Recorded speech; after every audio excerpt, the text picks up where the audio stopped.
Good morning friends, welcome back to my channel BPSC bite. ये day 4 है जहाँ पे हम एक स्टैटिक और एक करंट अफेयर्स डिस्कस करेंगे। वैसे यहाँ का आज का करंट अफेयर्स बहुत ही इंपॉर्टेंट है, that is women lead self help group लखपति दीदी।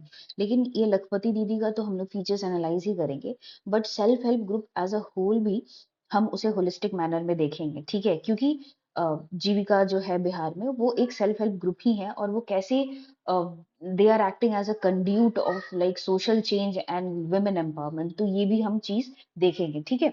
तो लेट्स बिगिन। देखिए, जीएस 1 में ना कंटेंट सबके पास होता है, ठीक है? मेरे से अच्छे भी कंटेंट हो सकते हैं किसी के पास में, बट द पॉइंट इज कि जब आप एग्जाम में लिखते हो तो कैसे स्ट्रक्चर वे में लिखना है उसको, कि मतलब एग्जामिनर को लगे कि हाँ ठीक है, दिस इज द प्रेजेंटेशन। वो चीज बहुत ही इंपॉर्टेंट एस्पेक्ट है, स्पेसिफिकली बीपीएससी में, the way you present your answer. आप पॉइंटर्स में लिख रहे हो, या आप डायग्रामेटिकल फॉर्म में लिख रहे हो, या फ्लो चार्ट में लिख रहे हो, आपके पास ना वो जैसे कि दिमाग में वो स्ट्रक्चर बनना होना चाहिए, और बना होना चाहिए कि जब संथाल का आएगा या बिरसा मुंडा, संथाल जैसे 69th में आ चुकी है, तो बिरसा मुंडा मूवमेंट आने की बहुत ज्यादा चांसेस है। Be short answer, long answer में तो शायद कम ही आए, लेकिन अगर आए भी तो आपका माइंडसेट होना चाहिए कि 2 पेज में जब आए तो बिरसा मुंडा पे ये इंट्रोडक्शन होगा, ये कंक्लूजन होगा। मैं हमेशा बोलती हूँ कि आप हमेशा इंट्रोडक्शन और कंक्लूजन जो स्टैटिक पार्ट है उसका हमेशा लिखा रहो, क्योंकि जीएस 1 काफी प्रेडिक्टेबल होता है। तो आप उसका इंट्रोडक्शन एंड कंक्लूजन रट के रखो। फिर उसके बाद आपके दिमाग में एक स्ट्रक्चर होना चाहिए कि 2 पेज में जब आए ये तो कैसे लिखना है, एंड जब लॉन्ग आंसर में 7 पेज में आए तो ये कैसे लिखना है, ठीक है? ये हमेशा मैं आपको बार बार हर वीडियो में बोलूंगी, आपको लगेगा कि एक ही चीजें मैं रिपीट कर रही हूँ, but this is of like very, मतलब बहुत ज्यादा ये इंपॉर्टेंट है कि आपके माइंड में स्ट्रक्चर होना चाहिए, क्योंकि यही एक क्वेश्चन है कि जो आपको 0.5 मार्क्स या 1 मार्क्स आपको ना दूसरों से ज्यादा दिखा सकता है। एक कोई आदमी आया, आपको मैं एग्जांपल ही देती हूँ कि वो 2 पेज के आंसर में सिंपली ऐसे ऐसे ऐसे ऐसे लिख के आ गया, और एक आदमी है कि जो थोड़ा सा, ये 2 पेज का आंसर है, इंट्रोडक्शन लिखा, कुछ तो डायग्राम बनाया, फिर यहाँ पे हब एंड स्पोक मॉडल पे कुछ बनाया और कंक्लूजन, तो किसकी आंसर ज्यादा अच्छी दिखने में लगेगी? बट ऑब्वियसली इसका एग्जामिनर इसको ज्यादा मार्क्स देगा। ज्यादा मार्क्स ऐसा नहीं कि 4-5 मार्क्स, बट 0.5 और 1 मार्क। बट आप इमेजिन करो, हर क्वेश्चन में अगर आप 0.5 मार्क्स या 1 मार्क्स एवरेज लोगों से ज्यादा पा रहे हो, तो कहीं ना कहीं आपके लिए एडवांटेज है, ठीक है? तो लेट्स बिगिन। जब बिरसा मुंडा का आए तो ये डायग्राम जरूर दिखाना, कि मतलब फिगर दिस शोज कि कहाँ पे बिरसा मुंडा का सेंटर था, मतलब मुंडा मूवमेंट का सेंटर था, ठीक है? और ये जो मैंने कॉजेज ऐसे लिखे हैं, आप इसको हब एंड स्पोक मॉडल में भी ऐसे लिख सकते हो कि रिलीजियस क्या है, रिलीजियस के अंदर लिख सकते हो। आप ऐसे भी ट्रायंगल भी बना सकते हो, और ट्रायंगल में ऐसे सोशो रिलीजियस, यहाँ पे लिखोगे रिलीजियस, रिलीजियस के बाद फिर उसके बाद पॉइंटर्स में ऐसे ऐसे 2-3 पॉइंट लिखोगे, फिर यहाँ पे पॉलिटिकल, पॉलिटिकल का 2-3 पॉइंट ऐसे लिखोगे, और फिर उसके बाद यहाँ पे इकोनॉमिक लिखोगे, और फिर उसके 2-3 पॉइंटर। ये क्या है ना कि आपके आधे पेज या 1 पेज में भी आप इसको आराम से दिखा सकते हो। अगर आपके पास ऐसे पेज है और आपको 7 मार्क, मतलब 7 पेजेस लॉन्ग आंसर लिखना है, तो आप एक पेज में, ये आधे पेज में तो ड्रॉ ही कर सकते हो। ऐसे लिखो, और फिर उसके बाद यहाँ पे लिखना, ऊपर लिखना है रिलीजियस, रिलीजियस में डब्बा बनाएंगे, और फिर 1-2-3 पॉइंट, फिर यहाँ लिखेंगे पॉलिटिकल, फिर हम एक डब्बा बनाएंगे, फिर लिखेंगे 1-2-3, फिर यहाँ पे लिखेंगे हम इकोनॉमिकल, डब्बा बनाएंगे 1-2-3। तो कहीं ना कहीं आपका पूरा आधा पेज आपके कॉजेस में ही चला गया। फिर उसके बाद अगर एक और पेज है तो आप उसमें भी ऐसे ही बना सकते हो कि आधा पेज में ये बनाना, बिहार का मैप बनाना, गंगा बनाना, और ये बोलना कि area of Birsa Munda movement, ठीक है? तो डायग्राम देने की कोशिश करो, क्योंकि ये सब स्टैटिक क्वेश्चन है। You can make it interesting by providing flow charts and diagram, ठीक है? तो मैंने आपको बता दिया। जब हाँ 2 पेजेस में आएगा तो आप क्या लिखोगे? इंट्रोडक्शन लिखोगे, यहाँ पे मैप बनाओगे, यहाँ पे कॉजेज लिखोगे, यहाँ पे इम्पैक्ट लिखोगे, सॉरी सिग्निफिकेंस लिखोगे, फिर इम्पैक्ट लिखोगे, और फिर कंक्लूजन लिखोगे। हो गया। 7 मार्कर में भी वही चीज है, लेकिन आपको थोड़ा सा एरिया कवरेज पे ध्यान देना होगा, ठीक है? तो लेट्स बिगिन। स्टार्ट करेंगे। ट्राइबल रिलीजियस मूवमेंट, मतलब Birsa movement was tribal religious movement rose in 19th century, that is 1899, under the leadership of Bhagwan Birsa Munda, ठीक है? It is also known as Ulgulan uprising, ये सबको मालूम है। First he was impress. अब थोड़ा सा जब आप ऐसे लिख रहे हो ना लॉन्ग आंसर में, ये हिस्टोरिकल बैकग्राउंड देने की जरूरत नहीं है शॉर्ट आंसर में, ये लॉन्ग आंसर में जाएगी कि कैसे इम्प्रेस हुए। तो एक्चुअली पहले क्या हुआ था ना कि बिरसा मुंडा पहले क्रिश्चियनिटी में कन्वर्ट हुआ, फिर क्रिश्चियनिटी में उन्होंने देखा तो फिर उन्हें वैष्णविज्म में फिर रिकन्वर्ट होके फिर हिंदू कन्वर्ट हुए और फिर वैष्णविज्म को फॉलो किए।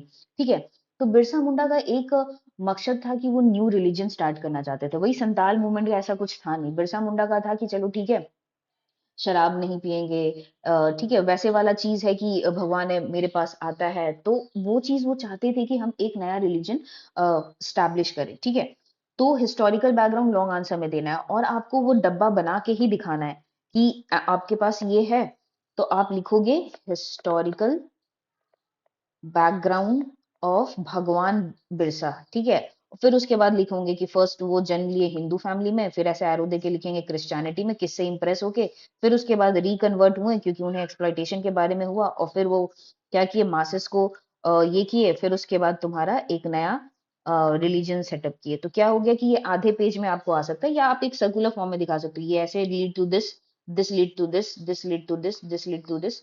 लेकिन I will say flow chart वाले में आप जाना ज्यादा स्पेस लेगा। ठीक है, अब आते हैं। इट वॉज मतलब first he was impress by German missionary school and converted into Christianity. पहले तो वो ट्राइबल फैमिली में बॉर्न हुए थे, फिर क्रिश्चियनिटी में चेंज किए थे and became Birsa David, name change हुआ और वो किया। Also he spend time under known Vaishnav preacher and influence by his teaching he left Christianity. मतलब वो क्रिश्चियन भी बने एंड जब कोई वैष्णव के अंदर वो एजुकेशन ले रहे थे या जो भी उनके गुरु थे, फिर उससे इंप्रेस होकर वो क्रिश्चियनिटी छोड़ दिए। took step to create awareness among the people about the British exploitative policies, अग्रारियन है या कल्चर बिलिटलमेंट है। क्योंकि देखो ब्रिटिशर्स जब भी आए, अभी भी देखो हम लोग कहीं ना कहीं ब्रिटिशर्स के बैगेज को कैरी करते हैं। Difference between white and black, हम लोग की इंडियन सोसाइटी में व्हाइट को ज्यादा प्रेफरेंस दिया जाता है, गोरे को समझा जाता है। क्यों समझा जाता है? Because this mindset has been inculcated by the Britishers. हम लोगों का जब भी देखते हैं अरे ये गोरा आदमी है तो ये अच्छा है, बाय डिफॉल्ट हम लोग सोच लेते हैं कि वो अच्छा है, बट ऐसा नहीं है। Indian colour is whitish to black only. लेकिन जो मासेस में है वो सोचते हैं कि गोरा ही अच्छा होता है। ठीक है, तो ये कहीं ना कहीं ब्रिटिशर्स के बैगेज है एंड ये बिलिटिल करने की बात है। तो वही चीज है कि बिरसा मुंडा अपने सोसाइटी में या अपने कल्चर में उसे कोशिश की कि कैसे ये हमारे रिलीजन को बिलिटिल करता है, वो इंडिया को स्नेक चामस की तरह दिखाया जाता है। ठीक है, बल्कि Hinduism is the most adaptable या बोले बहुत ही dynamic, it is not a religion, I will say it is a way of life. ठीक है, वो बिलिटिल करने की कोशिश किए थे। क्रिश्चियनिटी वगैरह तो ज्यादा वुमेन को दबाने की थी कोशिश। अगर देखा जाए हिंदुइज्म में तो बहुत ज्यादा ओपन थे, वुमेन काफी एम्पावर्ड थी, क्योंकि सीरीज ऑफ अटैक्स हुए और सीरीज ऑफ अलग अलग रूल्स के अंदर गए, तो कहीं ना कहीं उनकी जो नेगेटिव एस्पेक्ट थी वो हमारे सोसाइटी में कैरी फॉरवर्ड होके आ गई। तो कहीं ना कहीं ये चीज जो है बिरसा मुंडा अपना समझे कि ये हमारे रिलीजन को या ये हमारे सोसाइटी को बिलिटिल कर रहा है, तो इसके लिए उन्होंने अवेयरनेस फैलाई। ठीक है, stop paying taxes and rent to the people and Dharti Aba new religion बीर सैत। ठीक है, ये बीर सैत स्टार्ट किया, उनको धरती आबा कहने लोग कहने लगे, और उनका इंटेंशन था कि मैं न्यू रिलीजन स्टैब्लिश करूं, जो कि मैं पहले भी बता चुकी हूँ। तो कॉजेज में आप क्या लिख सकते हो? कॉजेज में हो सकता है इकोनॉमिक में हम क्या, खान खूटी सिस्टम है, बेगार सिस्टम है। बेगार क्या होता था कि आपसे खाली काम करवा लेता था, आपको पैसे वैसे देते नहीं थे, तो वो बेगार सिस्टम हो गया। खान खूटी सिस्टम क्या होता था ना कि ट्राइबल का वे ऑफ लिविंग होता है कि वो क्या, लैंड जो होता है ना एक कम्युनिटी ओन करती है। तो वो चीज को चैलेंज किया था ब्रिटिशर्स ने। ठीक है, तो ब्रिटिशर्स जब चैलेंज करेंगे तो ट्राइबल वे ऑफ लाइफ को वो चैलेंज करेंगे, तो कहीं ना कहीं वो एलिनेशन वो ला देगा किसी भी सिस्टम में। आप अब अगर सोचो कि आपका कुछ वे ऑफ लाइफ है, कोई XYZ पर्सन बाहर से आया और कहा कि नहीं नहीं ये सही नहीं है, तो कहीं ना कहीं आपको वो तकलीफ देगा। तो वही चीज इनके साथ हुआ, बिरसा मुंडा के साथ हुआ कि खान खूटी सिस्टम या जो ट्राइबल थे उनके साथ हुआ कि वो खान खूटी सिस्टम को हटाने की कोशिश कर रहा था। बिकॉज उनको अल्टीमेटली चाहिए क्या था, लैंड कंट्रोल चाहिए था, हमारे रिसोर्सेज चाहिए थे। तो जो भी ट्रेडिशनल वे ऑफ लिविंग था उन्हें चेंज करने के लिए, पैटर्न चेंज करने के लिए, कमर्शलाइज करने के लिए ब्रिटिशर्स ने खान कुटी सिस्टम को हटाने की कोशिश की थी। रिलीजियस कॉजेस क्या था, वही क्रिश्चियनिटी है। क्योंकि देखो 1813 से पहले देखो ब्रिटिशर्स क्यों सरवाइव किए, हम लोगों ने, हमारे पास बहुत सारे यूरोपियन भी आए थे। ठीक है, फिर उसके बाद पोर्टुगीज भी आए थे, लेकिन ब्रिटिशर्स इतने दिन तक क्यों रहे थे? क्योंकि इनके पास ना रिलीजियस जील नहीं था कन्वर्ट करने के लिए। अगर पोर्टुगीज का आप देखो तो वो काफी ये थे, कट्टर थे, एंड वो मुस्लिमों को भी मारते थे, बाद में हिंदुओं को भी मारने लगे थे। लेकिन ब्रिटिशर्स ना पहले बहुत ज्यादा रिलीजन में इंटरफेयर नहीं करते थे, लेकिन 1813 में उन्होंने क्रिश्चियन मशीनरी को अलाउ किया, एंड क्रिश्चियन मशीनरी भी वही चीज काम करने लगे, वो कन्वर्ट करने लगे, वो अपने आप को फोर्स करने लगे, एजर्ट करने लगे, एंड हमारे वे ऑफ लिविंग को क्वेश्चन करने लगे। तो रिलीजियस भी यही है। पॉलिटिकल है, traditional system of decision making, civil criminal take over हो गया। अब जैसे कि ट्राइबल वे ऑफ है तो वो फैसला लेते होंगे पंचायत में या अपनी कम्युनिटी में, ये चीज है तो वो चीज ब्रिटिशर्स हटाने लगे, तो कहीं ना कहीं उनका डे टू डे एक्टिविटीज भी हैम्पर होने लगा। इसीलिए ये पॉलिटिकल ये भी है। तो पॉलिटिकल को आप ऐसे भी प्रेजेंट कर सकते हो, या ट्रायंगुलर में आपको मैंने बताया था वैसे भी लिख सकते हो। तो what was the characteristic of this movement, इसको हब एंड स्पोक मॉडल में आप दिखा सकते हो, एंड दिखाना भी चाहिए। अगर शॉर्ट आंसर है तो आप हब एंड स्पोक में दिखा देना, आपका कम एरिया लेगा। अगर लॉन्ग आंसर है तो आप ये बुलेट्स पॉइंट्स में हमेशा ऐसे लिखना, क्योंकि ये आपके स्पेस को कवर करेगा। रिकोर्स ऑफ रिलीजन सेंटिमेंट, अब क्या है कि भगवान जो बिरसा मुंडा थे वो कहे थे कि भगवान के नाम पे उन्होंने मोबिलाइज करने लगे लोगों को, तो ये कैरेक्टरिस्टिक था। Dealt as a messenger of God within the miraculous power, मतलब वो क्लेम करते थे कि भगवान उनके सपने में आए, ये डायरेक्शन दिया। तो वो कहीं ना कहीं जो रिलीजियस है और भगवान के नाम पे लोगों को, मासेस को एनमास करने लगे। New religion Birsait plus purification, inner purification, focus on one God and leave alcohol consumption. कहीं ना कहीं वो न्यू रिलीजन, मैं हमेशा से बोलती हूँ कि Birsa Munda new religion establish करने की कोशिश कर रहे थे, और वो कहते थे कि प्यूरिफिकेशन होना चाहिए। हमारी जो ट्राइबल सोसाइटी है वो कहीं ना कहीं ब्रिटिशर्स के पॉलिसी की वजह से गंदी हो गई है, एंड हमें उसे प्यूरिफाई करना चाहिए। तो प्यूरिफाई का क्या मेथड था? प्यूरिफाई का मेथड था कि भाई हम अल्कोहल कंजम्पशन छोड़ दे। ट्राइबल सोसाइटी में क्या बोलते हैं, it is a way of living. अगर आप झारखंड में जाओगे तो वहां पे क्या है ना, कि कोई भी जो ट्राइबल है जो कोल फील्ड में काम कर रहे हैं, तो वहां पे बीट वुमेन और बीट मेन, ठीक है, तो जो मैंने ऑब्जर्व किया है कि वहां पे क्या है कि शाम में ना सब कोई दारू पीते ही है, तो उनका वे ऑफ लिविंग है। तो वो कहे कि प्यूरिफिकेशन कैसे होगा, कि ये दारू को छोड़ दो, अल्कोहल कंजम्पशन को बंद कर दो। तो दिस इज वो है। और फिर वो बोलते थे कि भगवान एक है, ठीक है, उनका ये प्रीचिंग था। End of British rule and independence from the outsider, उनका एलिनेशन सिर्फ ऐसा नहीं था कि ब्रिटिशर्स को हटा देने, आउटसाइडर भी था। आउटसाइडर क्या क्या, कौन कौन हो सकते हैं कि जो बिजनेसमैन होंगे जो ब्रिटिशर्स के साथ हाथ मिलाए हुए थे, उनका भी चाहिए था रिसोर्सेस, सबको गेन चाहिए था। तो वो ब्रिटिशर्स प्लस आउटसाइडर के खिलाफ ये मूवमेंट था, ठीक है। एंड स्टैब्लिश अ मुंडा राज, एक नया रिलीजन और एक मुंडा राज बनाने की बात की जाई थी। और ये वॉयलेंट था, ऐसा नहीं था कि ये बहुत ही पीसफुल था, ये काफी वॉयलेंट मूवमेंट थी। Adopt the policy of assertion and revolutionaries activities, क्योंकि ये वॉयलेंट था, वो बोले कि ऐसे तो ब्रिटिशर्स जाएंगे नहीं, इसीलिए हमें अपने आप को असर्ट करना पड़ेगा। इसीलिए वो ब्रिटिशर्स के खिलाफ वो उन्होंने अटैक किया, उनके साथ लड़े और रिवोल्यूशनरीज एक्टिविटीज लिए। रिवोल्यूशनरी एक्टिविटीज मतलब वही हुआ कि थोड़ा वॉयलेंस का उन्होंने सहारा लिया। टैक्टिस क्या क्या था उनके लड़ाई का? Use traditional symbol and language, urge people to destroy Dikus. Dikus जो होते हैं ना, वो आउटसाइडर होते हैं, जो बाहर से आते हैं। Attack police station and raided property and money lender, white flag a symbol of Birsait, ठीक है। तो ये उनका टैक्टिस था। वो क्या किया, सिंबल और लैंग्वेज जो कॉमन मुंडा लैंग्वेज होगा उसे यूज करते थे, ठीक है। फिर वो जाते थे पुलिस स्टेशन को अटैक करते थे, प्रॉपर्टी जो मनी लेंडर है, जो दीकूज है, जो आउटसाइडर है, उन्हें अटैक करके वो उनसे लूट करते थे, ठीक है। और प्लस ये white flag as a symbol of Birsait, क्योंकि वो न्यू रिलीजन को स्टैब्लिश करना चाहते थे, मुंडा राज स्टैब्लिश करना चाहते थे, इसीलिए उसका एक झंडा भी यूज करते थे, ठीक है। फिर उसके बाद अगर कुछ कैरेक्टरिस्टिक आए, इससे भी एक स्पेसिफिक क्वेश्चन है कि बिरसा मुंडा का जो नया रिलीजन है उसका मेन मकसद क्या था? तो मेन मकसद ये था, criticise the archaic custom and practice.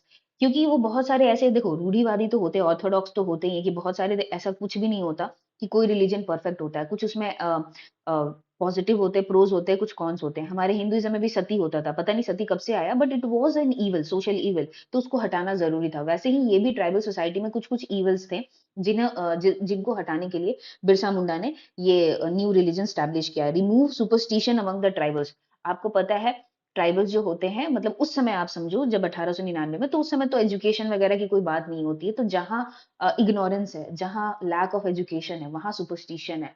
तो बिरसा मुंडा क्योंकि क्रिश्चियनिटी में गए थे तो उन्हें काफी अवेयरनेस थी, तो वो सोचते थे कि जो सुपरस्टिशन है उसे हटा देते। अभी भी बहुत सुपरस्टिशन है ना, कि बिल्ली रास्ता काट देगी तो क्रॉस नहीं करना है, तो सोचो उस जमाने में कितना रहता होगा। तो यही सब सुपरस्टिशन को हटाने के लिए उनका रिलीजन प्रीच करता था। प्रोहिबिशन ऑन बेगिंग, वो बेगिंग को अच्छा नहीं मानते थे, वो रिलीजन कहते थे बेगिंग है वो एक तरीका का मतलब क्या बोलते हैं, बंधन है। तो उससे हटने के लिए बेगिंग को वो ये करते थे, वर्शिप वन गॉड, एक भगवान को वर्शिप करो, ठीक है। फिर उसके बाद एक अल्कोहल कंजम्पशन भी होगा, जिन्हें वो मना करते हैं। इनर प्यूरिफिकेशन की बात करते हैं, ठीक है, इनर प्यूरिफिकेशन की बात करते हैं। तो और भी आप इसमें ये वाला चीज भी लिख सकते हो, ठीक है। Focus on oneness of God, inner purification, purification of inner, leave alcohol consumption. तो ये 6-7 ऐसे हो जाएंगे। तो अब तो ये हुआ कि चलो ठीक है, ये सारे मूवमेंट है, थोड़े वॉयलेंट थे, ब्रिटिशर्स को भी हटाने थे, दीकुस को भी हटाने थे, रिलीजन का भी एक एस्पेक्ट था, तो इसका कॉन्सिक्वेंस क्या हुआ? मूवमेंट होते हैं तो उसके कुछ कॉन्सिक्वेंसेस भी होते हैं। तो क्या हुआ? Chota Nagpur Raiyatwari act recognised khan khunti system. अब क्योंकि khan khunti system was one of the reason, causes था, क्योंकि ब्रिटिशर्स हटाने की कोशिश कर रहे थे, इसीलिए खान खूंटी सिस्टम को उन्होंने फिर से रिवाइव कर दिया। ठीक है। अ, बिगारी जो है ना बैंड कर दिया, वो जो खाली फ्री का फोकट का काम करवाते थे वो बंद कर दिया। Some rights were given to tribes, क्योंकि ट्राइब्स का वे ऑफ लिविंग है, वो काफी असर्टिव रहते हैं अपने राइट्स को लेके, तो उन्हें भी राइट्स दिया गया। धरती आबा भगवान बिरसा फाउंडेशन डे ऑन 15 नवंबर, ये होता है। कहीं ना कहीं बिरसा मुंडा को एक भगवान का दर्जा दिया गया, एंड वो भगवान है मुंडा सोसाइटी के लिए, इसीलिए उन्हें धरती आबा भी कहा जाता है। एंड उनके डे पे ही, अगर आपको मालूम है, झारखंड सेपरेट हुआ है, एंड अभी रिसेंटली पीएम मोदी ने भी जनजातीय जो एक योजना है, उसी दिन को उन्होंने झारखंड में इनागोरेट किया था। ठीक है। तो ये इंपॉर्टेंस होल्ड करते हैं, या ये कॉन्सिक्वेंसेस था भगवान बिरसा मुंडा का। ठीक है। तो अब देखो, थोड़ा डिसएडवांटेज भी हम लिख सकते हैं इस मूवमेंट का, जो कि मेरे नोट्स में एडेड नहीं है। डिसएडवांटेज क्या क्या होगा? देखो, थोड़ा सा पुराने तरीके बो एंड एरो ब्रिटिशर्स के सामने यूज करते थे, बहुत ही लोकल लेवल पे था। ठीक है, लोकल लेवल पे था, बहुत ही इंटेंशन ऐसे नेशनल इंटरेस्ट नहीं था उसमें, इसमें अपने सिस्टम को प्रिजर्व करने के लिए था। ठीक है। फिर उसके बाद है थोड़ा सा, मतलब मोर रिलीजियस जील हो गया था, तो ये भी एक डिसएडवांटेज ऐड कर सकते हैं। ठीक है। लेकिन ऐसे अब इसके कंक्लूजन में हम क्या लिखेंगे? He is remembered, Birsa Munda, Bhagwan Birsa Munda is remembered and worshipped in a tribal society for maintaining indigeneity of Adivasi. वो कहीं ना कहीं आदिवासी आइडेंटिटी को प्रिजर्व करने की कोशिश करते। पीपल कॉल्ड हिम धरती आबा, फादर ऑफ द अर्थ, क्योंकि कहीं ना कहीं ट्राइबल्स जो हैं तुम्हारे, ये अर्थ से रिलेटेड है, वो मदर नेचर को वर्शिप करते हैं, and remain the source of inspiration for tribal as well as Indian national movement. कहीं ना कहीं जब हम इंडियन नेशनल मूवमेंट की भी बात करते हैं, तो कहीं ना कहीं इंडिया के कल्चर को, अब आप बात करोगे कि हम लोग गो बैक टू वेदास, जब सोशल रिलीजियस फॉर्म हुआ, क्योंकि वो तो पहले बिलिटिल करते थे हमारे कल्चर को, लेकिन जब पढ़ने लगे लोग, बाहर के भी लोग पढ़ने लगे, अगर आपको ओरिएंटलिस्ट एंड एंग्लिश का भी वर्जन पता होगा, तो वो कहीं ना कहीं ये चीज करने लगे कि नहीं नहीं, इंडिया का जो कल्चर है ना, ये बुरा नहीं है, ये बहुत अच्छा है, ये मिसप्लेस कर रहे हैं ब्रिटिशर्स। तो वही आपका बिरसा मुंडा भी कह रहे थे कि हमारी जो इंडिजिनिटी है उसे प्रिजर्व करते हो, कहीं ना कहीं ये इम्पैक्ट रहा, और हम भी आगे चल के अपने आइडेंटिटी को इंडियन नेशनल मूवमेंट में एग्जर्ट किए हैं। So this is the all about this Birsa movement. ठीक है। अब हमारा नेक्स्ट इंपॉर्टेंट टॉपिक आता है women lead self help group. तो ये सेल्फ हेल्प ग्रुप आप बहुत सुनते हो, जीविका है, दीदी है, तो ये बिहार में काफी होता है। सपोजिटली मैं शिखा हूँ, मेरे कुछ फ्रेंड्स हैं, ठीक है, जैसे वो पूजा हुई या सुषमा हुई, तो ये क्या हुआ कि हम लोग सपोजिटली हम लोग 10वीं या 12वीं ही पास हैं, लेकिन हम लोग गांव में हैं। तो हम लोग चाहते हैं कि भाई हम कुछ तो अपने जिंदगी में करें, तो हम सोचते हैं कि चलो ठीक है, एक बिजनेस स्टार्ट करते हैं। अभी क्या है, तेल का बहुत ज्यादा मार्केटिंग हो रहा है, हम देख रहे हैं आसपास काफी डिमांड बढ़ रही है, तो हम लोग तीनों सोचते हैं कि चलो कहीं ना कहीं हम तेल का एक बिजनेस स्टार्ट करते हैं। तो हमारा सेम सोशियो इकोनॉमिक बैकग्राउंड है, और हमारा पर्पस क्या है कि एक चलो छोटा मोटा बिजनेस कुछ माइक्रो स्टार्ट करते हैं, इससे क्या होगा, जो भी प्रॉफिट होगा, हमारे घर में जो दिक्कत तकलीफ होगी हम लोग पैसे देंगे, और क्रेडिट नीड्स होगा जिसके हो गए राउंड पे, फिर वैसे ही हम काम करेंगे। तो सेल्फ हेल्प ग्रुप भी यही है कि अकॉर्डिंग टू नबार्ड, जब भी सेल्फ हेल्प ग्रुप के बारे में आए, तो आप ना try to quote some bodies and institution. ठीक है, जैसे कि एनजीओ के बारे में आता है तो आप वर्ल्ड बैंक का लिखोगे, आप सस्टेनेबल डेवलपमेंट का अगर कुछ क्वेश्चन आता है तो आप ब्रटलैंड रिपोर्ट जो है आप वो जरूर कोट करोगे। तो जब भी कुछ वैसा आए तो ट्राई टू मेक कि भाई ये मेरा डेफिनेशन नहीं है, आप भले ही अपना डेफिनेशन लिखो, but try to quote that body. ठीक है। तो सेल्फ हेल्प ग्रुप कौन करेगा? अगर आपको पता है, सेल्फ हेल्प ग्रुप जो बैंक लिंकेज प्रोग्राम है वो नबार्ड का। तो according to NABARD, self help group are the self govern peer control informal association up to 20 member with similar socio economic background who choose to come together and collectively form a common purpose. हम आए हैं साथ में, and हम कुछ काम करेंगे, पैसा कमाएंगे, और हमें जब नीड होगी हम अपना क्रेडिट उठाएंगे, फिर वापस भी लेंगे, लेकिन हमारा बेसिक इंडिपेंडेंस, फाइनेंशियल इंडिपेंडेंस होगा। तो उसी के अंदर आता है ना सेल्फ हेल्प ग्रुप में लखपति दीदीज। आपको याद होगा कि जब 15 अगस्त की होगी तो लखपति दीदीज के बारे में हम लोग बात कर रहे थे। उसी समय हम लोग ड्रोन दीदीज की भी बात कर रहे थे कि एग्रीकल्चर में वुमेन को कहीं ना कहीं हम लोग ड्रोन में ट्रेन करेंगे, उनको बेसिक रिपेयर एंड मेंटेनेंस सिखाएंगे, एंड कहीं ना कहीं वुमेन ये एम्पावर होगी, ये छोटी छोटी उनको स्किल्स प्रोवाइड करके, ये छोटी छोटी credit, financial micro finance provide करके हम वुमेन को ये करेंगे। और कहीं ना कहीं it is in line with the women led development which is envisioned in our budget, या जो हमारा विकसित भारत है 2047 का, उसमें कहीं ना कहीं ये एनविजन्ड है। ठीक है। तो लखपति दीदी क्या है? Lakhpati Didi is not a scheme but an output of Deen Dayal Antyodaya Yojana, national rural livelihood, DAY NRLM के अंदर आता है, मिनिस्ट्री ऑफ रूरल डेवलपमेंट। अब डे एनआरएलएम क्या है? आपका डे एनआरएलएम कुछ भी नहीं है, it is to bring at least one woman from each household in self help group. क्योंकि क्या करना है हमें, वल्नरेबल ग्रुप को, मतलब वल्नरेबल फैमिलीज को इंडिपेंडेंट बनाना। बट वो कैसे करेंगे? एक वुमेन को एम्पावर करके। That is the motive of self help group, to support and take economic activities. हम लोग जाएंगे, बोलेंगे कि अगर आपको करना है बिजनेस तो हम आपको सपोर्ट करेंगे, हम आपको क्रेडिट देंगे, ठीक है। तो वैसे होगा, और ये स्टार्ट हुआ था डे एनआरएलएम 2011 में। अब ये लखपति दीदी कब हुआ था? लॉन्च इन 2023, एंड टारगेट क्या है? 3 करोड़ लखपति दीदीज क्रिएट करना। सेल्फ हेल्प ग्रुप क्या प्रोवाइड करता है? सिग्निफिकेंस क्या क्या है? पहली बात तो डाइवर्सिफाई लाइवलीहुड, क्योंकि देखो अब जब गांव में देखो तो एग्रीकल्चर ना बहुत ही डे लॉन्ग या ईयर लॉन्ग कुछ बिजनेस नहीं है, तो इसीलिए कुछ साइड में भी कुछ बिजनेस होना चाहिए। That is provided by the self help group. Diversified livelihood, district level planning होती है, हाउस होल्ड सपोर्ट है, कहीं ना कहीं हाउस होल्ड सपोर्ट भी आएगी, गवर्नमेंट डिपार्टमेंट कन्वर्जन होता है। तो इस चीज पे सेल्फ हेल्प ग्रुप पे क्या है, सेंटर भी साथ में है, स्टेट भी साथ में है, एंड लोकल लेवल पे भी काम करे। तो कहीं ना कहीं ये कन्वर्जन है एंड कैपेसिटी बिल्डिंग है। कहीं ना कहीं हम वुमेन को ट्रेन कर रहे हैं, एक लीडरशिप क्वालिटी दे रहे हैं कि आप आइए, सेल्फ हेल्प ग्रुप फॉर्म कीजिए, डिसीजन मेकिंग पावर दे रहा है। आज की इंडिया में प्रॉब्लम ये है कि वुमेन को डिसीजन मेकिंग पावर नहीं है। हम देख लेते हैं शहरों में कि वुमेन एम्पावर्ड है, बट अब अगर रूरल बैकग्राउंड में जाओगे तो still women are lacking in many things. उन्हें डिसीजन मेकिंग पावर नहीं दी जाती है, उन्हें फाइनेंशियल इंडिपेंडेंस नहीं दी जाती है, ठीक है। वो कहीं ना कहीं एम्पावर्ड नहीं है, वो घर की चार दीवारी में ही रहती हैं। तो इसलिए सेल्फ हेल्प ग्रुप कहीं ना कहीं उन्हें चार दीवारी से भी निकालती है, उन्हें लीडरशिप क्वालिटी भी प्रोवाइड करती है, उन्हें फाइनेंशियल इंडिपेंडेंस भी प्रोवाइड करती है, एंड डिसीजन मेकिंग पावर भी प्रोवाइड करती है। तो such is the importance of self help group. अगर सेल्फ हेल्प ग्रुप की सिग्निफिकेंस की बात करें तो एक वुमेन लेवल पे बात की जा सकती है, एक लोअर लोकल लेवल पे बात की जा सकती है, एंड एक नेशनल लेवल पे बात की जा सकती है। जब हम एक इंडिविजुअल लेवल पे बात करते हैं तो उन्हें क्या क्या इक्विप करते हैं एक वुमेन को? उन्हें लीडरशिप क्वालिटी देते हैं, ठीक है, उन्हें डिसीजन मेकिंग पावर करते हैं, उन्हें एम्पावर करते हैं, उन्हें फाइनेंशियली इंडिपेंडेंट करते हैं। लोकल लेवल की बात करेंगे तो कहीं ना कहीं लोकल इकोनॉमी को हम लोग बूस्ट देते हैं, फिर उसके बाद एक हाउस होल्ड को हेल्प करते हैं, कहीं ना कहीं ये अपलिफ्ट करता है, मतलब अगर ये अपलिफ्ट करता है एक फैमिली को, वहां सोसाइटी को। एंड क्या है ना कि वो माइग्रेशन को भी रोक सकता है, कि बहुत सारे इन सर्च ऑफ अपॉर्चुनिटीज क्या होता है, वो माइग्रेट करते हैं, मेल जो है वो माइग्रेट करते हैं। तो वो क्या है कि कहीं ना कहीं जब वुमेन कमाने लगेगी फाइनेंशियल है तो वो माइग्रेशन कम हो जाएगा, and our rural village will become a smart village rather than smart cities. हमारे रूरल भी स्मार्ट विलेज बन जाएंगे। एंड नेशनल लेवल पे क्या होगा, हम बात करते हैं वुमेन लेड डेवलपमेंट की। अगर क्रिस्टिन लगार्ड है, वो बोलती है कि अगर वुमेन का पार्टिसिपेशन मेन के इक्विवेलेंट हो जाएगा ना, तो हमारा जो जीडीपी है ना 30% से बढ़ जाएगा। या इवन जो मलाला है वो थोड़ी ये है, बट वो बोलती है कि यू कैन नॉट सक्सीड, या इवन बी आर अम्बेडकर भी बोलते हैं कि you can not succeed by withholding 50% of the population within the four walls. मतलब वुमेन को अगर हम लोग दीवार के अंदर रखेंगे तो हम लोग कोई भी नेशन डेवलप नहीं हो पाएगा, ठीक है।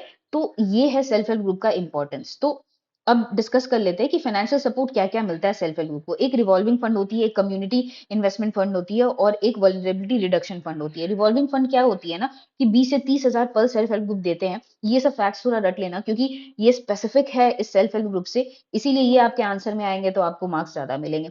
तो रिवॉल्विंग फंड 20 से 30 हजार पर सेल्फ हेल्प ग्रुप को मिलेगी। Foster internal reading and meet the credit requirement. क्या होता है, छोटी बिजनेस कर रहे हैं तो छोटे मोटे ही रिक्वायरमेंट्स होंगे, तो कहीं ना कहीं ये रिवॉल्विंग फंड पर सेल्फ हेल्प ग्रुप को मिलेगा। वो जाएंगी बैंक के पास है, वो बोलेंगे कि हमें रिवॉल्विंग फंड चाहिए, तो 30 से 20 हजार मिलेगा, और उन्हें इंटरनल क्रेडिट नीड्स को सपोर्ट मिलेगा। फिर कम्युनिटी इन्वेस्टमेंट है, ये कम्युनिटी लेवल पे मिलता है। क्या होता है कि अगर लखपति दीदीज है या जो सेल्फ हेल्प ग्रुप है, तो जाके कुछ सोशल एक्टिविटीज ले रही है, कि सपोजिटली कोविड में वो मास्क मास्क बना रही थी, ठीक है, या सैनिटाइजर डिस्ट्रीब्यूट कर रही थी, तो कहीं ना कहीं उस चीज को हेल्प करने के लिए जो community as a whole, rather than self help group तो एक क्लोज ग्रुप है जो छोटी ग्रुप है, लेकिन वो जब सेल्फ हेल्प ग्रुप बड़े लेवल पे कम्युनिटी लेवल पे काम करेगी तो उसे क्या है कि उसे और फंड मिलेगा, कम्युनिटी फंड, कम्युनिटीज एक्टिविटीज लेने के लिए, ठीक है। तो उसमें ना हमारा 2.5 लाख पर सेल्फ हेल्प ग्रुप है।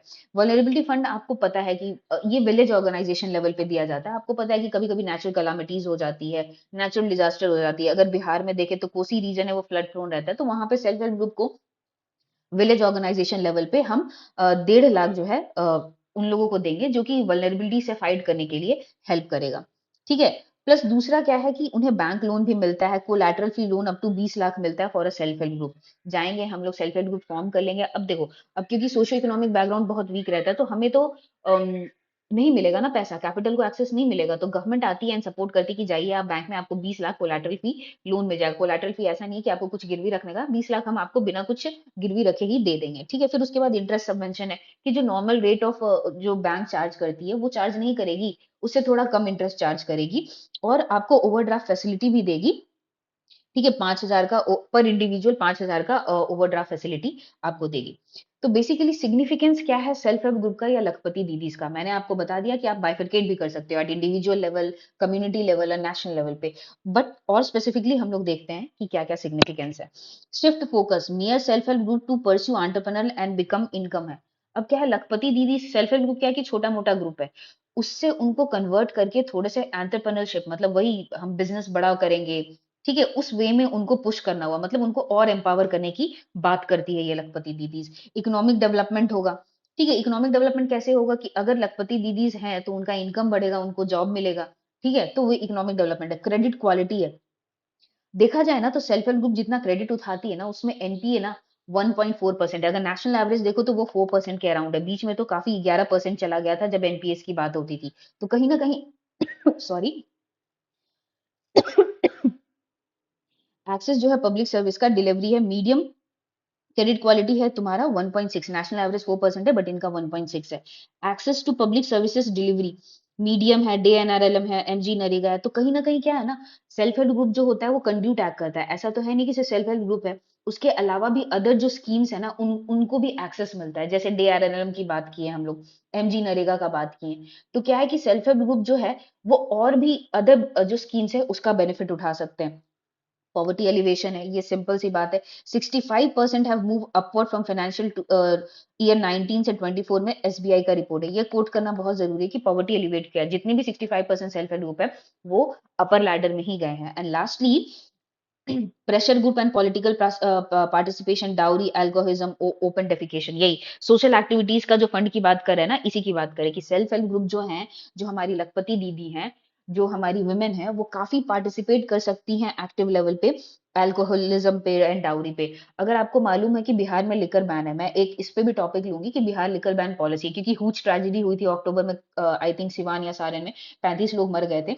तो कहीं ना कहीं विमेन जो है ना काफी क्रूशियल रोल प्ले कर सकती है ये ब्लैक मार्केटिंग को लेके, ठीक है। तो कहीं ना कहीं women and self help group ये मोबिलाइज कर सकते हैं। बट चैलेंजेस क्या क्या हैं सेल्फ हेल्प ग्रुप का, एक और मैं बात करूं कि जीविका का भी जब भी क्वेश्चन आए ना, तो आप यही significance and challenges and way forward लिख सकते हैं, तो क्योंकि वो सेल्फ हेल्प ग्रुप है तो ब्रॉडर वे में सोचो कि वुमेन से रिलेटेड अगर कुछ भी आए ना, तो इसके कुछ कुछ पॉइंटर्स आपके उसमें यूज हो जाएंगे। तो ट्राई टू थोड़ा थिंक करने का ब्रॉडर आप सोचो कि एक पॉइंट को कैसे आप रीयूज कर सकते हो हर आंसर में, ठीक है। जब भी इकोनॉमी का क्वेश्चन आएगा या जब भी वुमेन रिलेटेड क्वेश्चन आएगा तो सेल्फ हेल्प ग्रुप का एक पॉइंट दो पॉइंट डाल देना, स्किलिंग आएगी ही, एम्पावरमेंट आएगी, डिसीजन मेकिंग आएगी, वुमेन को कैसे एम्पावर किया जा सकता है, उसके 4-5 पिलर्स है जो यूएन ने डिफाइन किए हुए हैं वुमेन एम्पावर्ड के, ठीक है। तो वो कहीं ना कहीं ये सेल्फ हेल्प ग्रुप वुमेन के आंसर में आना चाहिए, या जब सेल्फ हेल्प ग्रुप या लखपति दीदीज का है तो यही सेम आंसर आपका चला जाएगा। सो क्या है ना कि बहुत ज्यादा नहीं पढ़ना है, आपको स्मार्टली पढ़ना है